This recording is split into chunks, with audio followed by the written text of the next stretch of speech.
안녕하세요. 한마음입찰 분석팀을 맡고 있는 김 팀장입니다.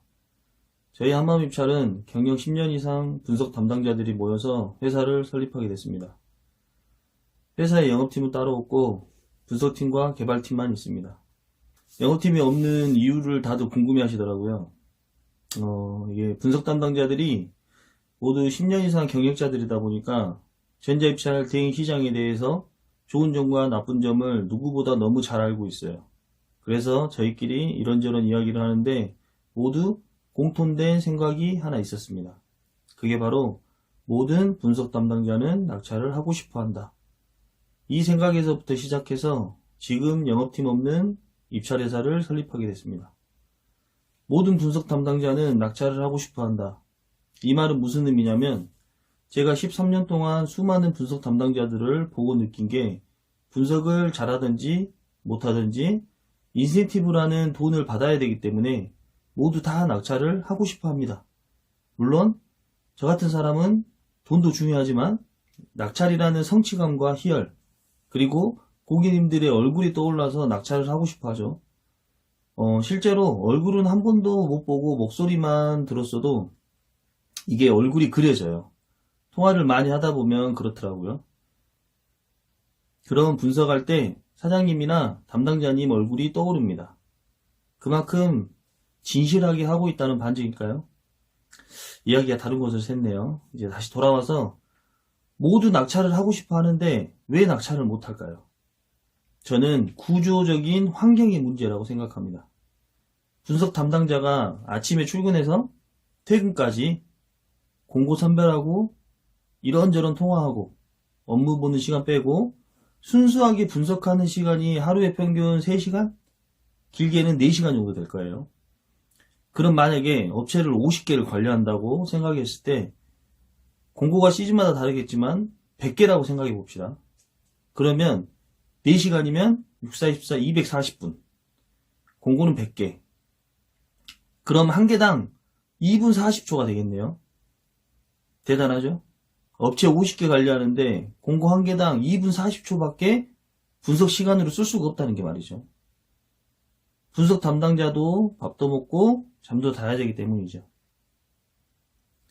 그런데 여기에서 중요한 건 분석 담당자 한 명이 관리한 업체가 50개가 아니라는 겁니다.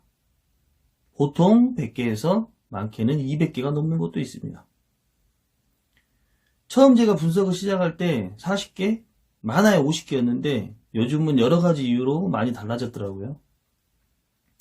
내가 잘하든지 못하든지 고객이 나가든지 안 나가든지 결국은 영업팀에서 하루에도 몇 개씩 업체를 계속 갖다 줍니다. 그러니 자연스럽게 고객이 넘쳐나고 저 2분 40초가 2분, 1분, 30초가 되겠죠. 분석하고 고민하고 판단해서 결정하는 입찰 가격을 넣는다기보다는 오늘 또 집에 가야 되기 때문에 퇴근하기 위해서 공고를 빨리빨리 쳐내기 바쁩니다. 그러니까 낙찰률도 떨어지고 실수도 많이 나오고 안내가 부족한 부분도 많이 생기겠죠. 이건 구조상 어쩔 수가 없는 것 같아요. 그런데 과연 이렇게 하는 게 누구를 위한 선택일까요? 그런데도 불구하고 이게 낙찰이 잘 나오는 업체들이 있습니다. 낙찰에는 사실 정답은 없으니까요. 시간 투자를 많이 하든지 안 하든지 낙찰이 나올 수는 있어요. 1년 동안 한 지점으로 쭉 투자를 봐도 낙찰은 나오니까요. 단지 제가 생각하는 입찰의 핵심은 꾸준한 낙찰인데 그게 조금 힘들다는 거죠. 그럼에도 낙찰이 잘 나오는 업체 같은 경우는 왜 나올까요? 저는 두 가지라고 생각합니다. 하나는 고객의 특성, 또 하나는 고객의 수라고 생각합니다. 특성은 뭐냐면 고객의 지역 면허에 따른 연간 낙찰 기대치인 거죠. 경쟁률과 공고수에 대한 낙찰 기대치. 경쟁률이 낮고 공고수가 많으면 낙찰이 잘 나오는 건 당연한 겁니다. 결국은 어디를 가든지 어느 업체를 쓰든지 어떤 방법으로 분석을 하든지 그 정도는 나올 수 있는 기대치가 있는 거예요. 당연히 낙찰이 나와야 될 확률인 거죠. 그리고 두 번째, 고객의 수입니다. 내가 200대 1짜리 공고에 참여하는데 입찰에서 한 곳이 업체를 50개를 가지고 있어요. 그럼 어떻게 될까요? 꾸준하게 낙찰이 입찰회사에서는 계속 나옵니다. 그런데 문제는 내가 아니라는 거죠. 안타깝지만 절대로 모든 고객이 돌아가면서 낙찰이 나올 수는 없습니다. 분석 실력이 아니라 고객의 수로 낙찰을 하는 거죠. 흔히 얘기하는 줄 세우기, 그물치기 이런 겁니다. 많은 고객 중에 낙찰이 되는 건 당연히 나면 좋겠지만 내가 아니라는 확률이 훨씬 크기 때문에 다들 나중에 실망을 많이 하시는 거죠. 근데 어떤가요? 그러다가 하나 낙찰을 하면 처음에는 좋다가 시간이 지나면서 또 그 후회의 시간을 보내고 있진 않으신가요? 구조가 바뀌지 않으니까 얻어 걸리는 낙찰이 다시 나올 때까지 기다려야 되는 거죠. 그런데 그 시간은 기약이 없습니다. 언제 나올지 아무도 모르는 거죠. 결국은 고객의 수로 낙찰을 하고 있으니까요. 솔직히 매출 1등, 낙찰 후기 1등, 이런 거는 물론 검증도 안 됐지만 고객 수만 많으면 누구나 할 수 있는 거 아닌가요? 저희는 이런 거 1등 말고 내 고객이 모두 다 만족할 수 있는 서비스를 하고 싶어서 지금까지 많은 노력과 연구를 했고 그래서 지금 좋은 성과를 만들고 있습니다. 입찰은 주식이나 다른 투자같이 다수가 공동의 이익을 취할 수 있는 구조가 아닙니다. 아무리 많은 회사를 관리한다고 해도 결국은 공고 하나당 낙찰 1명입니다. 그러니 입찰은 개념 자체가 달라야 하겠죠. 이야기를 하다 보니까 말이 길어졌네요. 저는 입찰회사를 비방할 생각은 절대 없습니다. 저도 물론 입찰회사 직원이고 지금 그렇게 13년을 해왔고요.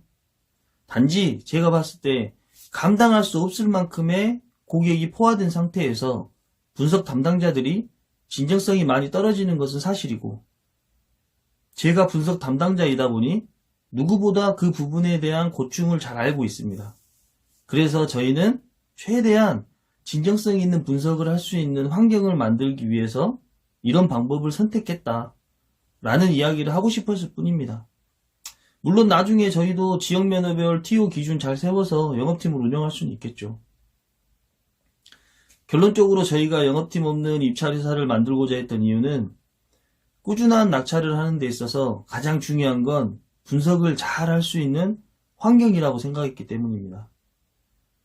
분석에 남들보다 시간 투자를 많이 해서 내 고객이 누군가의 입찰 들러리가 아니라 주인공이 될 수 있도록 꾸준하게 낙찰을 시키는 게 목표입니다. 전자입찰의 핵심은 꾸준한 낙찰이라고 생각하거든요. 공고는 쉬지 않고 계속 나오기 때문에 계속 낙찰을 만들어야 됩니다.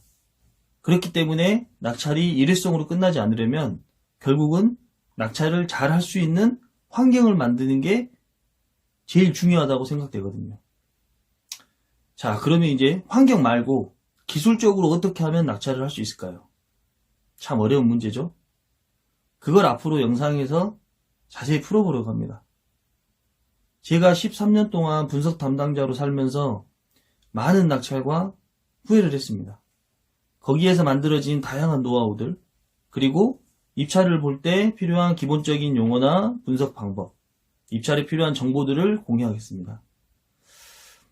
제가 유튜브를 왜 하려고 생각했냐면 전자입찰 관련해서 영상들을 보다 보면 정말 좋은 자료들도 많이 있습니다. 그런데 13년 동안 이 일을 한 저도 이해가 안 되는 영상들도 많더라고요. 겉핥기식으로만 이야기하는 것들도 많고요. 그런 현상들을 보면서 안타까운 생각이 많이 들었어요. 그래서 이 성숙한 입찰 시장을 위해서라도 정확한 정보나 교육이 아직도 필요하다는 것을 절실히 깨닫게 되었습니다. 물론 저희 회사 홍보를 위해서 하는 것도 당연히 맞습니다. 사실 그게 1번이겠죠. 낙찰은 지금까지 저보다 잘하는 사람 아직까지 못 봤습니다. 문의사항은 전화번호나 홈페이지 상담 버튼, 카카오 오픈톡을 이용해서 편하게 연락주세요. 구독과 알람 설정 해주시면 각종 팁과 노하우를 꾸준히 영상으로 공유하도록 하겠습니다. 오늘도 좋은 하루 보내시고 다음에 좋은 영상으로 다시 찾아뵙겠습니다. 감사합니다.